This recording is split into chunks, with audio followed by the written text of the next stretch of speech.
नमस्कार, online drive में आप सभी का स्वागत है।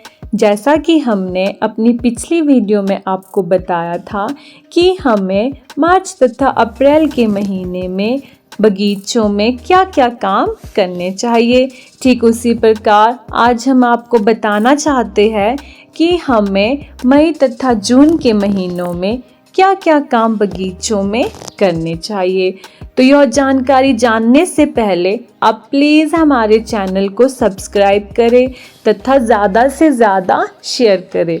तो चलिए जानते हैं। सबसे पहले तो हमें मई के दूसरे पखवाड़े में हमें बगीचों में क्या-क्या काम करने चाहिए। यदि किसी ने अपने बगीचों में अखरोट लगाए हो तो हमें इस महीने अखरोट में चिप चश्मा लगाकर प्रवर्धन करना है। उसके पश्चात सेब, आड़ू, खुमानी में भी चश्मा लगाकर प्रवर्धन करना है। और गुठलीदार फलों की अगेती किस्मों की हमें तुड़ाई इस महीने में शुरू कर देनी है। अगर सेब के बगीचों में सूक्ष्म तत्वों की कमी हो जाए तो इसके लिए हमें मल्टीप्लेक्स, टेसल या एग्रोमीन का छिड़काव करना चाहिए। अगर किसी ने अपने बगीचों में कीवी फल लगाए हो तो कीवी में भी फलों का विरलन जो है हमें हाथ के द्वारा ही करना चाहिए। उसके पश्चात जो है हमें जून के पहले पखवाड़े में क्या-क्या काम अपने बगीचों में करना चाहिए। इस महीने में हमें अगर किसी ने अखरोट लगाए हैं तो अखरोट व पिकानट की पैच में हमें एनुलर विधि के द्वारा कलम करना चाहिए तथा सेब व चेरी में कलोनल रूट स्टॉक में मिट्टी चढ़ा देनी चाहिए। उसके पश्चात मध्य व ऊंचे क्षेत्रों में हमें गुठलीदार फलों की तुड़ाई का काम भी शुरू कर देना चाहिए तथा सेब व नाशपाती की अगेती किस्मों के फलों की तुड़ाई का काम भी हमें इस महीने में शुरू कर देना चाहिए। मध्यवर्ती क्षेत्रों में फल पकने से पहले ही गिरने लग जाते हैं। इस समस्या को रोकने के लिए हमें फल गिरने से लगभग 1 सप्ताह पहले हमें प्लानोफिक्स 1 मिलीलीटर तथा 4.5 लीटर पानी के घोल का छिड़काव करके हमें जो है इसकी स्प्रे करनी चाहिए ताकि हम जो है फलों को गिरने से रोक सके। उसके पश्चात ग्रीष्म ऋतु में जो दूसरा माह होता है वह आषाढ़ माह होता है।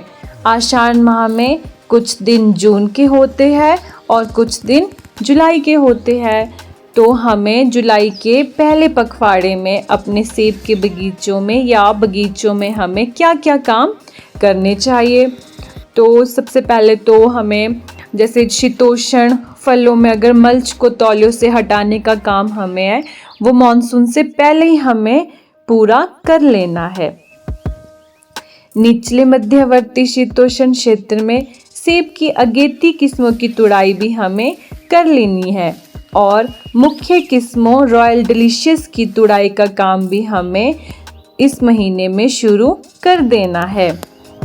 अगर पकने से पहले ही फल झड़ने लग जाते हैं तो इस समस्या को रोकने के लिए हमें फल झड़ने के लगभग 1 सप्ताह पहले प्लानोफिक्स 1 मिलीलीटर तथा 4.5 लीटर पानी में घोल का छिड़काव करें ताकि इस समस्या का हल मिल सके।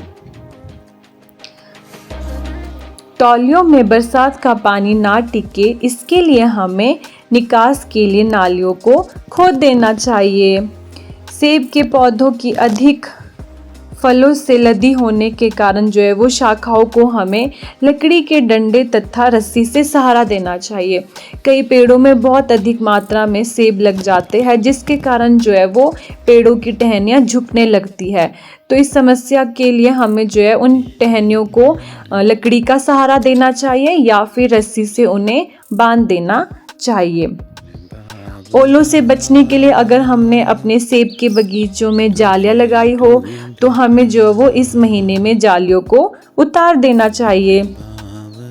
पत्ती विश्लेषण के लिए भी हमें पत्तियों के नमूनों को इकट्ठे करके हमें तुरंत प्रयोगशाला में हमें भेज देने चाहिए। उसके पश्चात हमें जो है वो नर्सरी से खरपतवार को निकाल देना चाहिए। तो इस प्रकार से आज हमने जाना कि हमें मई तथा जून के महीने में हमें क्या क्या काम अपने बगीचों में करना चाहिए। तो ठीक इसी प्रकार हम आगे की वीडियो में भी आपको नए नए महीनों के बारे में बताते रहेंगे कि अब हम बताएंगे आपको कि हमें जुलाई तथा अगस्त में क्या क्या काम बगीचों में करने चाहिए। तो आप प्लीज़ हमारी वीडियो को देखा करें और सब्सक्राइब करें। तो आज के लिए बस इतना ही। आपसे मिलेंगे हम अपनी अगली वीडियो में। धन्यवाद।